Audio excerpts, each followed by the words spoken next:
Hello and welcome to my presentation today on the sacral chakra, the second chakra in the body that is part of the 7 chakras that are your energy centers in your body. And I'm going to be running through today a presentation on how you can really hone in on your own chakras, on your own sacral chakra in order to heal yourself. So I'm just going to start the presentation.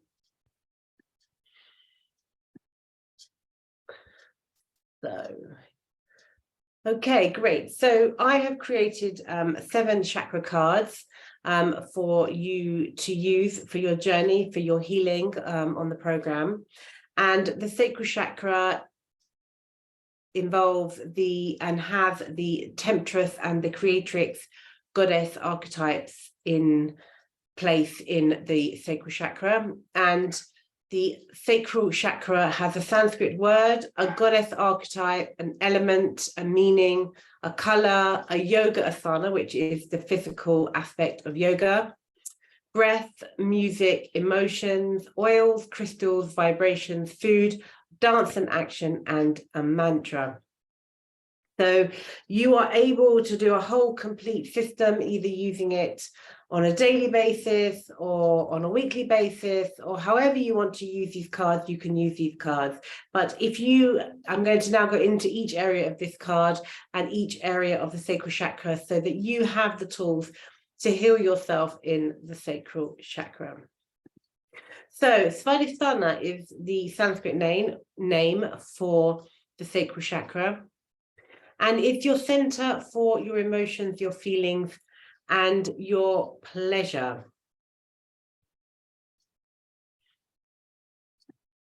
And in your sacral chakra, you have an element either water, air, fire, or earth. And the element for the sacral chakra is the element of water. And here you can see a lovely waterfall.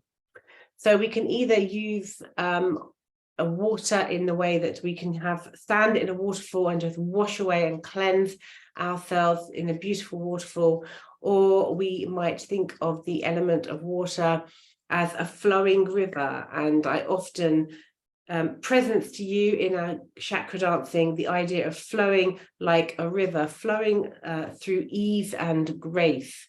So you may want to imagine a river in your body. You may want to flow like a river in your body. But the other ways that you can use the element of water is obviously to cleanse yourself, having a nice bath with Epsom salts, which I make with some lavender and rosemary. And if you want any more of those, I can give you some of those. And you just want to be immersed in water in order to really feel into your sacral chakra. The other thing you can do is a yoni steam, and that actually involves some of the same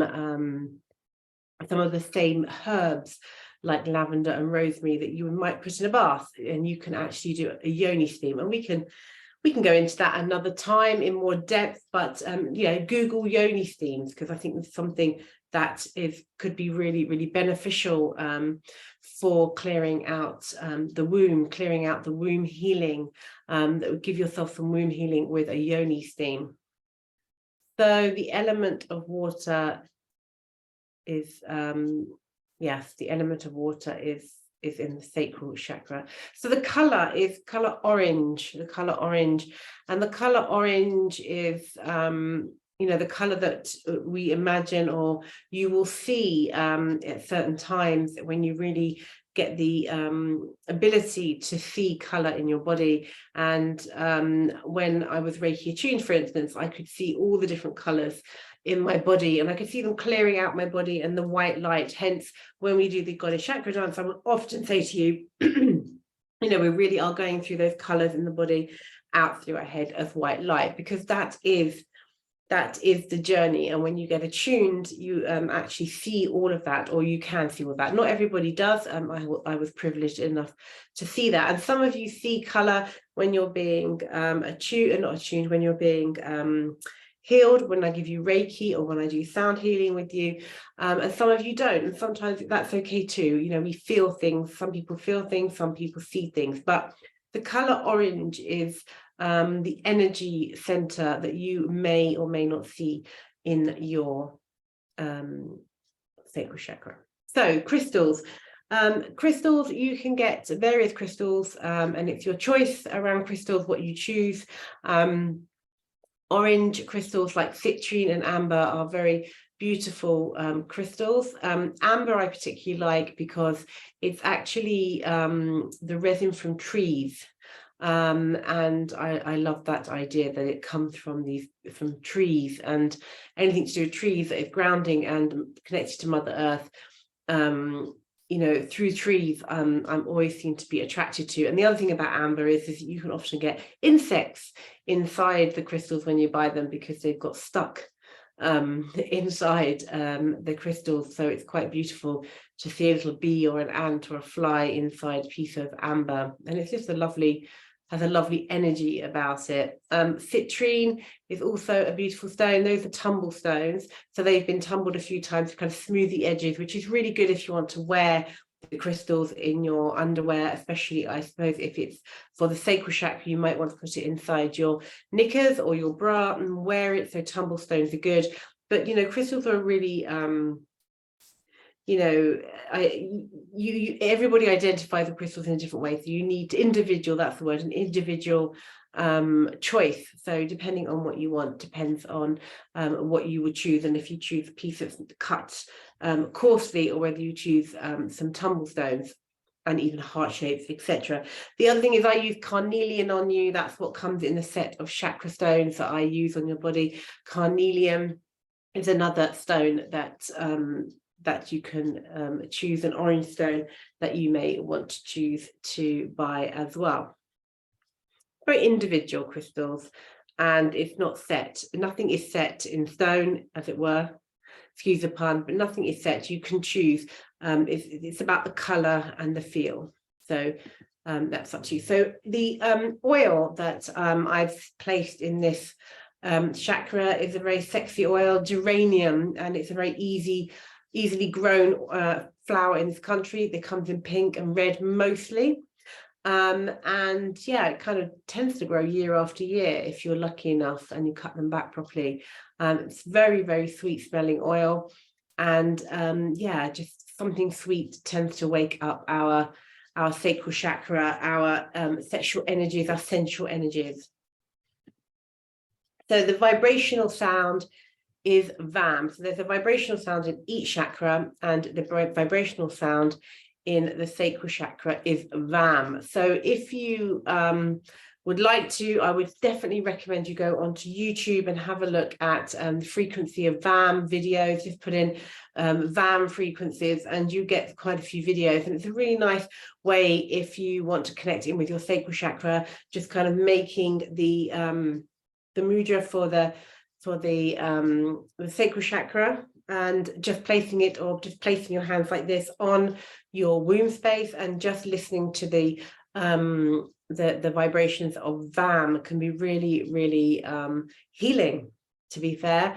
And also if you want to at night go to sleep and you don't want to hear too many words in a book, you can obviously put on these frequencies, and the frequencies of the chakras and the sounds of the chakras can be very soothing, especially if you have an ailment in that particular area. If you have something going on with your womb needs some healing, or you need to awaken your sexuality or drive your creativity, then you may want to you know, just put on those sounds. And also you can meditate, you can mantra the VAM, VAM, VAM, just saying over and over again, whilst holding on to your womb space, as it were. You can just put your hands over your womb space if you don't want to make a mudra. Try different ways, see what works for you. But there you go. So I give you different color foods for each chakra so that you eat the rainbow, and eating the rainbow is the healthiest way to stay fit and healthy, really, to stay in balance. So if you have 7 days a week and you have 7 different chakras and 7 different archetypes, then maybe choose a different day of the week to eat different foods and use the cards each day of the week, and do everything in it. And I know some of you already do that, which is amazing. And so you will hopefully be the healthiest you can possibly be by doing this system. So here we have some satsumas with the stalks on, and often if you get the ones with the stalks on in the smaller shops other than the supermarkets, you know, sort of the Turkish Greek shops, excuse me, then excuse me, you'll often find that with the stalks on, they kind of excuse me, they yeah, they can be a lot what's the word, healthier. The actual fruits can be a lot healthier. They definitely taste better. So also moving into sweet potatoes. Sweet potatoes, I think, have a lot of potassium in them, and they're really great food. You can mash them up with normal potatoes, or you can just bake them in the oven with some olive oil or some other vegetables if you like, and they're a really great food on their own. Anything orange, really. Pumpkin, if you like pumpkin, great too. Okay, so the emotions in the sacral chakra, these are sexual, sensual, and creative emotions. And here you have a picture of Saraswati, who is the Vedic goddess. And as you can see, she has a sensuality and sexuality about her, as well as a creativity around her. She's a musician and a poet and a writer and a dancer. And she is the one sort of goddess that I kind of think of as a very sensual, sexual, and creative goddess. And she reminds me of the Indian goddesses, or the Indian women I used to see. I remember one particular Indian woman working on a building site in India when I was there 30 years ago now, but wearing a sari, wearing jasmine, carrying bricks on her head. You know, she did rotted teeth, but she stayed in posture. She stayed in that sensual, sexual energy, even though she was working on a building site. And that's what really inspired me about Indian women.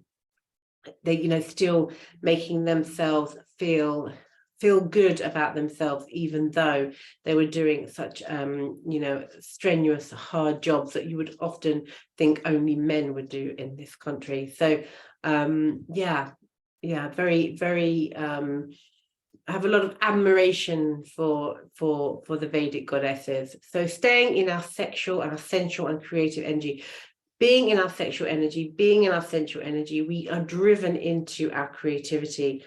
And that's what I talk about a lot, because when we stay alive in our sexual energy and our sensual energy, then our creative juices can also flow. If we shut this area of our body down, you'll find that your creative juices aren't flowing very well. So we also find in this area, these are the two archetypes, the temptress. I say the temptress and the creatrix, the temptress and the creatrix.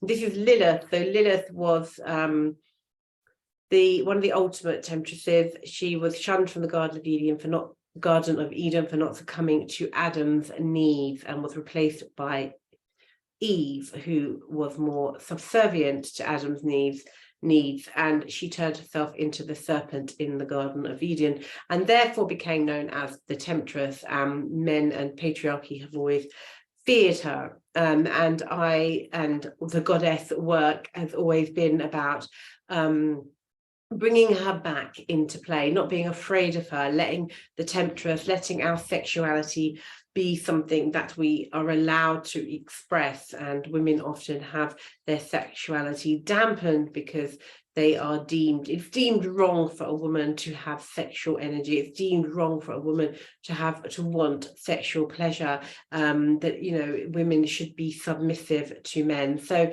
you know, this is where I invite you to let the temptress out to play. Let her be who she is, and not to be shunned and to be shamed. And that's the other thing, is that shame is a big part of the sacral chakra, and allowing especially sexual shame to come out and just play and be happy and at ease and in your own body with it. So the temptress, very important part of who we be.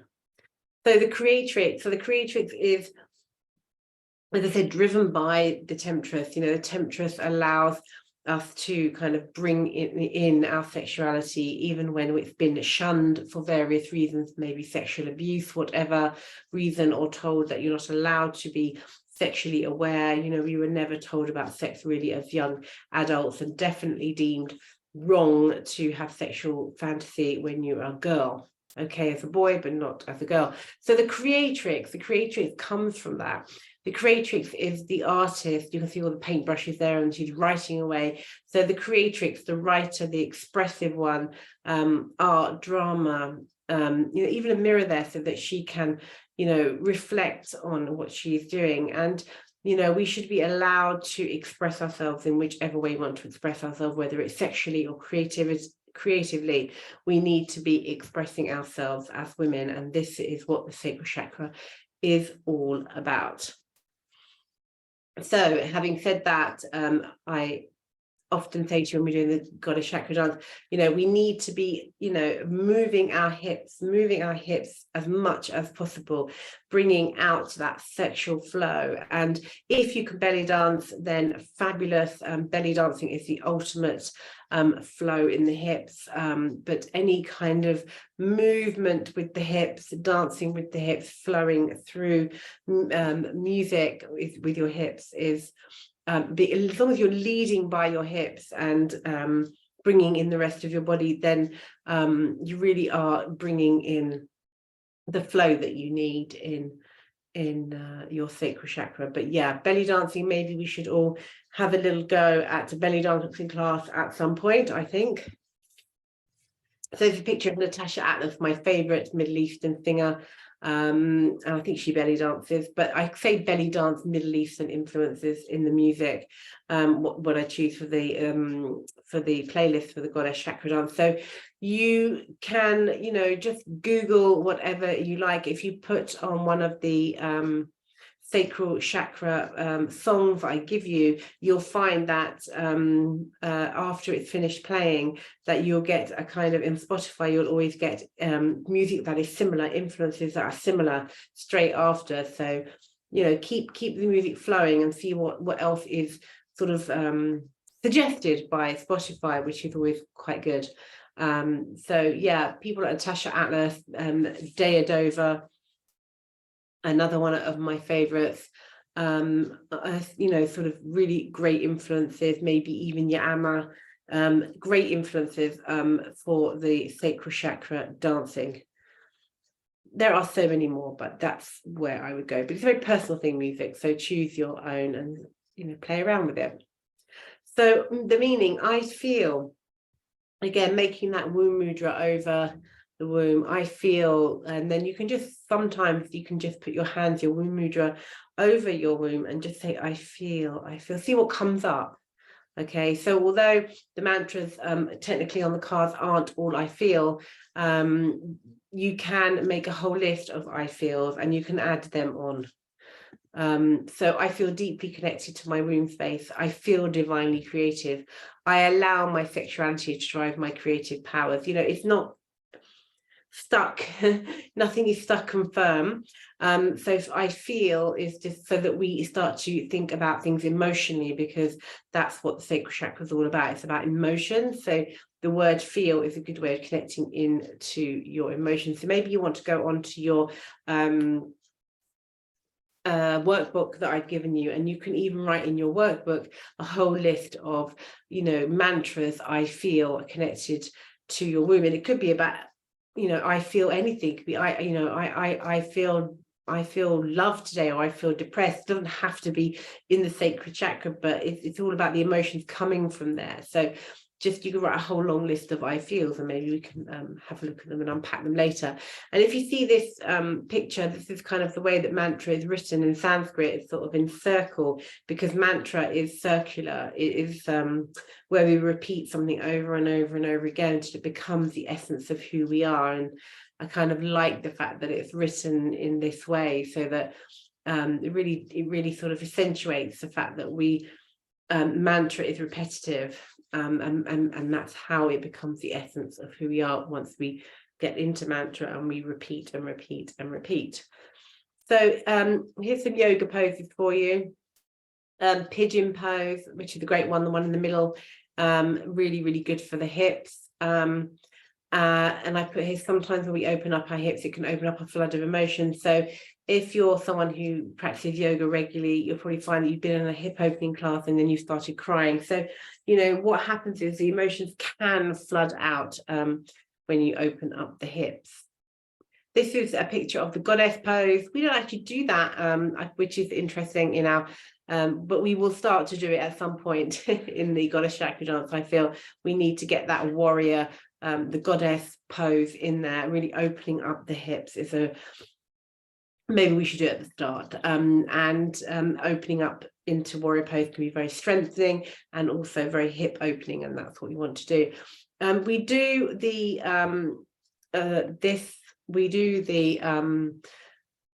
one at the top here, the pelvic. We are aware of the pelvic thrust, so we're aware when we do the sacral chakra that I often say to you about sticking out your bottom and then sort of pushing down, and that's what we want to do, is that we want to be able to be aware of our, you know, our bodies, be aware that we're not sticking our bum out all the time, that we're aware of pushing down in our bodies. If you want to, I'm still doing my qualification in Kundalini yoga, teach training, so I can't teach you yoga as such, but what I can do is say to you, go and have a look on YouTube and have and sort of put in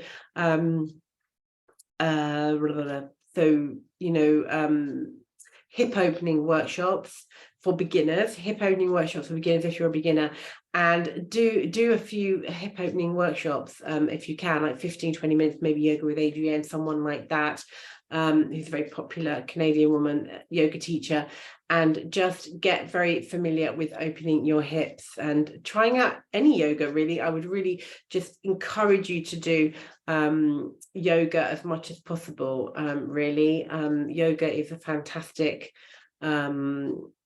it's a basis of all of the work that I'm doing, and it's really important. I've been practicing yoga for over 30 years. So some of the yoga that I do is, most of the yoga I do is Kundalini yoga, but it's kind of a mix up and it's not strict too, but try some different yoga classes online and see, especially hip opening for the sacral chakra. Give it a go. So breathing, breath work is also part of yoga. It's also part of the system.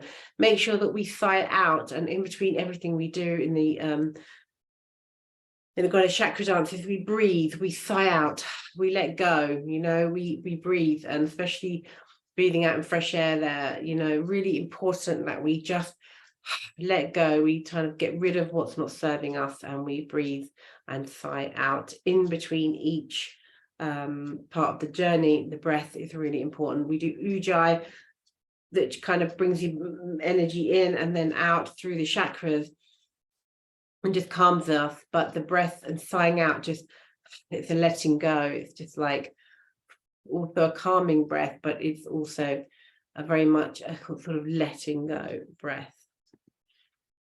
So releasing shame, and this is the one thing that we really hold really tightly in our sacral chakras. We hold shame, and shame can come around for so many reasons, and we hold shame around lots of different things, lots of different, possibly childhood traumas, but a lot around sexual shame. There's a lot around sexual shame, and just being ashamed of who we are, and holding on to shame can really tighten our hips and our back. And as someone who held on to shame for so many years, I know why my hips and my back were in such a bad state. When I started to release shame and realized how much shame I was holding in those areas, then my life got so much better. And, like, you know, now I can even sit cross-legged. I couldn't sit even cross-legged for 5 minutes, maybe 5 years ago. So when you start to release the shame, and remember that when you start to get better, so remember that when you release shame, it comes up through the body, but it has to be released. That's why we have to speak our truth from the medicine woman as well, or release it through the ethers as well. We have to allow the shame to rise and disperse through the body. And that's why we really do kind of wriggle it up from the lower chakras and that Kundalini divine feminine energy, and we release it up through the body and out as white light. So releasing shame, one way of doing that is really dancing it through and just releasing it through with the hip openers, etc. So releasing shame, really, really important. I would say that's the strongest emotion that we hold with, along with others. But for the feminine work, I would definitely say it's shame. We've been told for centuries that we should be ashamed of our bodies. We should be ashamed of our sexual orientation. We should be ashamed of so many different things, and we hold it all down and in our lower chakras. So yes, let us release this in our bodies. Let us release this shame in our bodies through the sacral chakra in the various ways I've explained. So let me just